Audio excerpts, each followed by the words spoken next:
Pokemon. You know, I truly have a soft spot for Pokemon in my heart. I think anyone who grew up at the time of its release does. As a kid, I was addicted to everything Pokemon, and now that I'm in college, well, shit, it's only escalated. Nearly everyone at my college still likes Pokemon, and for good reason. Pokemon was just simply an original concept. Seriously, little monsters you throw freaking capsules at to engage them and then use them later in combat?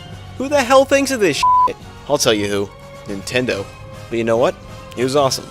But Jordan, Pokemon has been around since 1998. Well, in North America at least. Yes, I acknowledge it debuted as early as 1996 in Japan, so don't bitch at me. How has Nintendo and Game Freak kept the series interesting for all these years?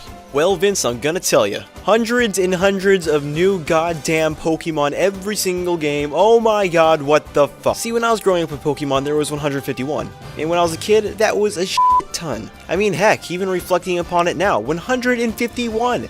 That's a lot of little destructive monsters. So how many Pokemon do they have now? 718. Jesus Christ, do we really need that many Poke-assholes? No! No, we don't! Game Freak has made it very clear at this point that they definitely value quantity over quality. Well, guess what? I don't. Seriously, I'd much rather have 10 new awesome Pokemon than 100 new pointless ones. And don't worry, we've got plenty of those over the years. So much so, Durant the Man, Gator's Dad, and I actually put together a list of the top 20 worst. Also, Vince helped a little bit too. Guy! So without further ado, this is Silacock. I'm Durant the Man. And I'm Gator's Dad. And I'm Gator's Dad. And I'm Gator's Dad. Vince! Wait, what? And this is the top 20 Pokemon that shouldn't exist. Solosis. Solosis, the embryo Pokemon. The embryo Pokemon? Seriously? Yes, now even you can bring your undeveloped Pokemon into battle. Aside from the fact that fighting for an unborn child is simply unethical, just look at it. It's pretty gross. It at least gets better when it evolves, right? After all, the embryo does need to develop into some shape or form. Yeah, it does. It evolves into a fetus. Which I suppose is partially more ethical than fighting the embryo? Sort of? Confagris. What's Confagris? Oh, Confagris is the coffin Pokemon. Wait, what? Confagris is quite literally a coffin with arms. Is that seriously an appropriate excuse for a Pokemon? I mean, think about it. A coffin is just empty casing to stow away dead bodies. You know, the perfect suspect to base a Pokemon off of. Why did Game Freak feel the need to give an inanimate object arms? Let alone mark it off as a new Pokemon. In the 4th generation of Pokemon, aka Pokemon Diamond and Pearl, nearly 30 of the 106 new Pokemon added were evolved forms of prior Pokemon, some of which were actually pretty cool. But then you have Togekiss, the final evolution of Togepi. Oh god, Togepi, what have they done to you? Togepi already had an evolution in the form of Togetic, and while Togetic looked a bit, derpy, it seemed appropriate. To be honest, Togekiss looks like it devolved from Togetic, not the other way around. For one, it no longer has hands. Second of all, where is its form? Shouldn't an evolution cause the Pokemon to gain more of a figure? That's how it always was. In earlier evolutions, the Pokemon is typically stubby and cute, but when it evolves, it becomes fierce and distinguished. But Togekiss is a goddamn flying saucer. Spoink, or as the Pokédex refers to it, the Bounce Pokemon. Huh. Also according to the Pokédex, and I quote, Spoink bounces around on its tail. The shock of its bouncing makes its heart pump, and as a result, this Pokemon cannot afford to stop bouncing. If it stops, its heart will stop. That is horrid. Sure, you can rip on it for having a bad design, or just kind of being useless in battle, and make that your reason it shouldn't exist. But my reason it shouldn't exist is out of pure pity. Spoink must live a hellish life of tired stress. How does it sleep? Damn thing needs to just stop existing. It would probably be thankful. Well, on the other hand, I imagine they're delicious. Well, I'm torn. Well, aside from being completely depressing, Spoink is just stupid. I mean, for Christ's sakes, it's a goddamn pig on a slinky. Chandelure. Chandelure is a chandelier. But Jordan, this is clearly some kind of stylistic Pokemon meant to reflect the creator of Game Freak's inner desires to incorporate a more gothic style into Pokemon. I hate it. This entry is sure to piss off a lot of people, but I'm sure those same people I'll theoretically piss off have already been aggravated for the duration of this entire video. So here we go anyway. Tornadus, Landorus, and Thundurus. You know, it was Vince's idea to have this one on the list. So, Vince, what do you have to say about Tornadus? It's dumb. Thanks for your input there, Vince. Tornadus, alongside its other variations, is arguably the dumbest design for a legendary. I mean, you look at it, and you don't even know what you're looking at. Is that white scribble supposed to be a mustache or a cloud? If it's a mustache, then why does he have a Hitler stash under his mustache? Or is that his mouth? What is this even supposed to be? Some type of genie? And as if the design wasn't bad enough, it's actually repeated in its two other forms, with the biggest difference being a mere palette swap. Ladies and gentlemen, please give a round of applause for the absolutely ingenious minds at Game Freak.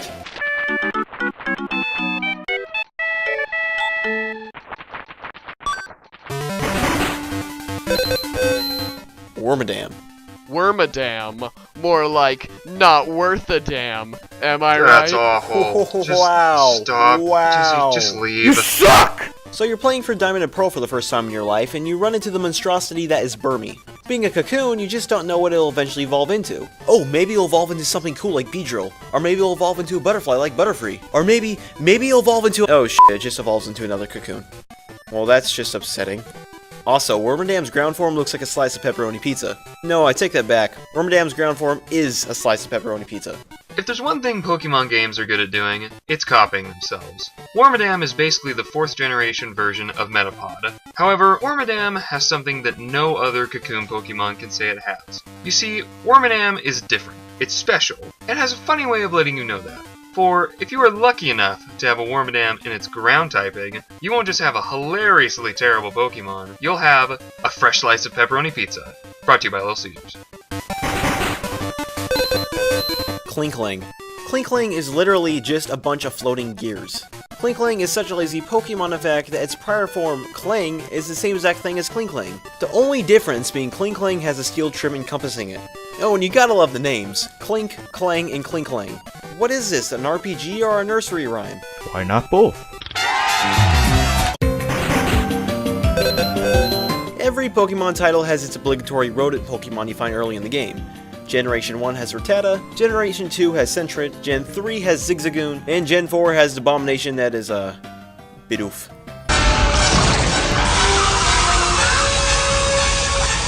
But even Bidoof, as lovely as it is, doesn't even compare to the horror that is Patrat.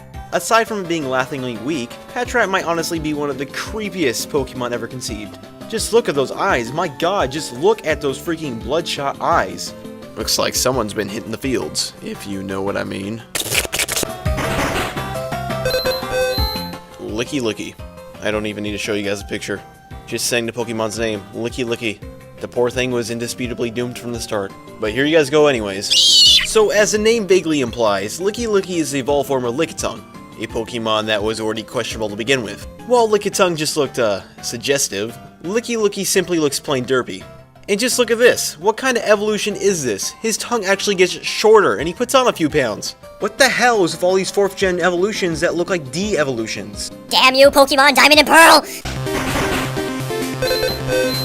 Combee. Combee? A bee with a honeycomb for a body? This makes Honey Nut Cheerios a terrifying thought for the Pokemon universe. So, does this thing compose the walls of its own hives? Because that's terrifying. A wall of smiling faces watching you always. Also, 3 faces. Why? Just why? Pokemon already had a bee Pokemon in the form of Beedrill, so why they felt obligated to add another bee is beyond me. What's even more questionable is as to who thought it would be a good idea to make it a beehive Pokemon. This Pokemon always reminded me of that honeycomb cereal actually. Except, you know, with 3 smiley faces. It's stupid. Probopass. The apparently compass Pokemon. I mean, fuck, that's what it says in the Pokédex entry at least. But seriously, this thing is as much as a compass as this is real butter. But it's not real butter. It says right there. See? It's not real butter. It's fake butter. And I just can't believe it. Honestly, Probopass looks more like the stone heads of Easter Island than any compass I've ever seen. And by the way, its nose hair? Not nose hair. Those are actually metal filings because Probopass is nothing more than an awkwardly shaped magnet. Ew. But magnet and compass controversy aside, Probopass is primarily on the list because it looks f***ing retarded. Tangrowth. Okay, so Tangrowth. It's an evolution of Tangela, which obviously really needed an evolution.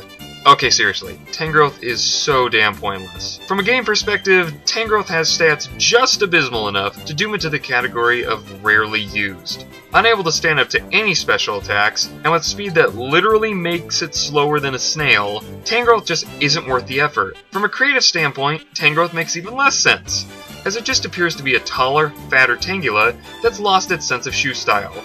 Like Lickilicky, Togekiss, and Probopass, with Tangrowth, Game Freak continues to make the mistake that making a Pokemon bigger and physically bulkier makes for a good evolution, which clearly, given that all 4 of them are on this list, it doesn't.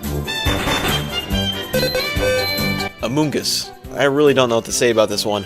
It's a mushroom that resembles a Pokeball. The design is lazy, the concept is dumb, and it's a grass poison type. As if we didn't have enough of those already. Amoonguss? Like the stupid saying, fungus among us? Seriously, Game Freak? What's next? Fun Guy? The Pokemon that gets invited to parties? Jesse, just stop.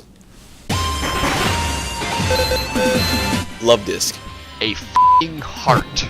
A swimming, pink fish heart. What? And it's not just, simply designed. It's also got a really creepy Pokédex entry in Ruby. To quote, "This heart-shaped Pokemon earned its name by swimming after loving couples it spotted in the ocean's waves. It swims after you and your lover. It's coming to eat you." I know it doesn't say this, but we know some adorable Pokemon kill people. Like the one that takes children? So, Love Disc is hunting down lovers. It's also said to make couples fall in love. It must prefer the taste of humans in love. The sick, sick bastard. I have no idea what the heck Jesse is talking about. Honestly, Love Disc Pokédex entries are actually sort of adorable, such as this one from Diamond and Pearl. It lives in warm seas. It is said that a couple finding this Pokemon will be blessed with eternal love. That's honestly really sweet, but that doesn't change the fact that Love Disc is just a levitating heart. And that's f***ing creepy. I would agree with Jordan that Love Disc isn't as bad as Jesse says. Besides, if there's anything we should be hating Love Disc for, it's its stats. Even among the water types, which contain many of the most indistinguishable and weakest Pokemon in the game, Love Disc still manages to suck, having absolutely horrid stats in every category except for its average speed stat. Love Disc is good for literally nothing, except sucking, and being creepy. Rotom. Rotom is the gift that just keeps on giving. I mean, it really goes the extra mile to make you pity it. Not only is it a creepy lightning ghost, it can also turn itself into a fridge, a fan, a washing machine, an oven, and my personal favorite, a lawnmower. And in each form, it has those creepy demon eyes that stare into your soul. Though its strange typings make it really fun for competitive battling, its appearances are inexcusably stupid, and bring the pun of Pokemon creators slapping a pair of eyes onto any and all inanimate objects to a whole new level. Munna. Hey Vince, why don't I let you handle this one? It's pink. I hate it. Yeah, I think that'll do. Interesting bit of trivia regarding Munna though. In Pokemon Red and Blue, a trainer describes wanting a pink Pokemon with a floral pattern, which is essentially all Munna really is. The NPCs in Pokemon are intentionally idiotic, but who is the real idiot here? The NPC, or the game artist taking Pokemon design advice from an NPC? I gotta be honest, I was sincerely surprised of all the new Pokemon introduced in Pokemon X and Y. If you haven't already noticed, I'm not too particularly fond of all the recently added Pokemon. I mean, really, how can you blame me? However, X and Y really did impress me. For the most part, all the new Pokemon added are actually pretty cool. There's a few Pokemon such as Slurpuff and, well, whatever that is. But the rest of the bunch, well, they really did take me by surprise. And I mean that in a good connotation. That is all but Klefki. Klefki being the only Pokemon on this entire list that originates from 6th generation of Pokemon, you really gotta wonder, what the hell was Game Freak thinking when they designed this one? Do they have a damn bucket list of inanimate objects they need to make into Pokemon or something? Really? Keys! Klefki is a chain of keys! Garbodor. Greenpeace's favorite Pokemon. Unfortunately, Garbodor doesn't have a lot going for it. On top of its unsettling appearance that looks like an unsuccessful attempt to recreate muck, Garbodor's stats are pretty More on its looks. Just, what the hell? Being unimaginative is one thing, Game Freak, but being unimaginative and disgusting is going above and beyond the Call of Duty. I mean, Jesus, it's a giant pile of trash, which raises a lot of questions. Like, How the hell does landfill come to life? Is it radioactive and going to kill all of us? Is that where dead pets thrown away in shoeboxes go? Could I find my old bike in one of these things? Why? Back to its abysmal competitive abilities, Garbodor is cursed by being a poison type with a terrible special attack stat, and having its highest stat be attack. This is Flareon level stupid, since poison type moves, especially the most popular ones, are almost never physical attack moves. Garbodor is terrible, and if I didn't already know that it wouldn't work, I would suggest that you throw it in a dump.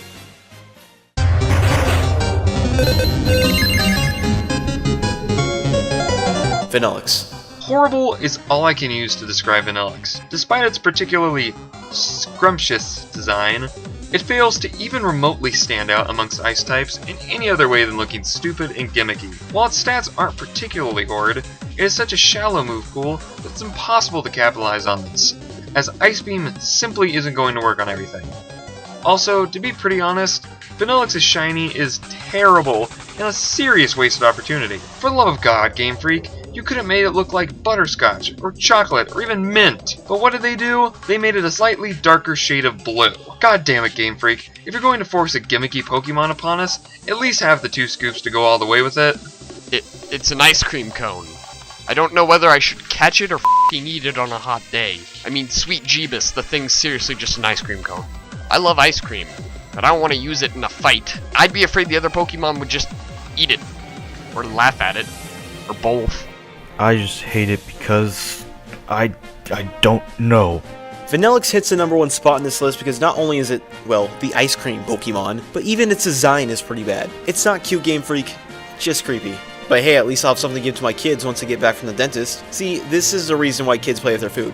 Because they'll wave around their ice cream screaming around it's using Ice Beam. It may be the ice cream Pokemon, but there is certainly nothing sweet about Vanillix. Thanks for watching, guys, and thanks to Durant the Man, Gatorzad, and Freeform Pro for helping me out with the video.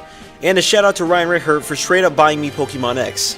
He's an awesome photographer and you should definitely check out his stuff. I'll leave a link to his website in the description below, so definitely hit him up and let him know how awesome he is. And hey, if you want to watch more videos, check out these ones. My next video will be an aftermath video of the relationship animation I did because, well, I have a bit of stuff to talk about and a lot of questions to answer. But until next time, thanks for sticking with me, guys, and have a good one.